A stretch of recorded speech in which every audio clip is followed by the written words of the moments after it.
tidak semua konten yang diposting merupakan konten positif. Hal inilah yang memicu maraknya kasus pemidanaan terhadap pengguna media sosial. Media sosial telah menjadi bagian tak terpisahkan dari kehidupan masyarakat saat ini. Baik di kota besar hingga pedesaan, tua ataupun muda seolah tak lepas dari aktivitas bermedia sosial. Sayangnya hal ini tidak diikuti dengan pemahaman yang tepat tentang tata cara bermedia sosial yang tepat. Akibatnya tak jarang kegemaran masyarakat bermedia sosial justru berujung pemidanaan. Zaman sekarang ini apalagi kalau buat kalangan anak-anak muda. Tapi perlu berhati-hati nih, ternyata Instagram ini dinobatkan sebagai media sosial yang paling sering digunakan untuk melakukan perundungan atau bullying secara online terhadap 10.000 remaja asal Inggris dengan rentang usia 12 hingga 20 tahun. Sebanyak 42% diantaranya mengaku pernah menjadi korban cyberbullying di Instagram. Berita hoax tentunya dapat merugikan dan menggemparkan masyarakat. Berita hoax umumnya ditulis sedemikian rupa agar pembaca percaya dengan berita tersebut. Namun, lambat laun berita hoax pastinya akan ketahuan. Perkembangan digital tentu dapat membawa dampak positif dan berbagai kemudahan. Namun, jika tidak dapat mengontrolnya, beberapa dampak negatif juga didapat. Kalau yang udah sampai bawa-bawa keluarga, bawa agama gitu, suku budaya itu termasuk hate comment sih.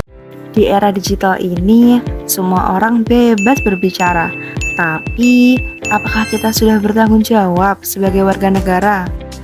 Zaman sekarang, banyak sekali orang yang menyebarkan informasi tanpa mengecek kebenarannya.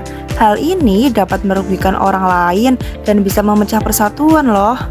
Sebagai warga negara, kita memiliki hak untuk menyampaikan pendapat, termasuk di media sosial. Namun, kita juga memiliki kewajiban untuk menggunakannya secara bertanggung jawab. Dalam bermedia sosial, etika sangatlah penting, seperti menggunakan bahasa yang sopan, tidak menyebarkan kebencian, dan menghargai pendapat orang lain. Hal ini juga sesuai dengan nilai Pancasila, terutama sila kedua dan ketiga yang mengajarkan kita untuk bersikap adil, beradab, dan menjaga persatuan.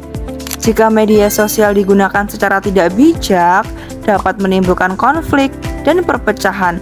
Begitupun sebaliknya, jika digunakan dengan baik, media sosial dapat memberikan manfaat dan mempererat hubungan. Oleh karena itu, kita harus bijak dalam bermedia sosial sebagai bentuk tanggung jawab kita sebagai warga negara. Menjadi warga negara yang baik dimulai dari hal-hal kecil, termasuk bijak dalam bermedia sosial. Mari kita terapkan saring sebelum sharing.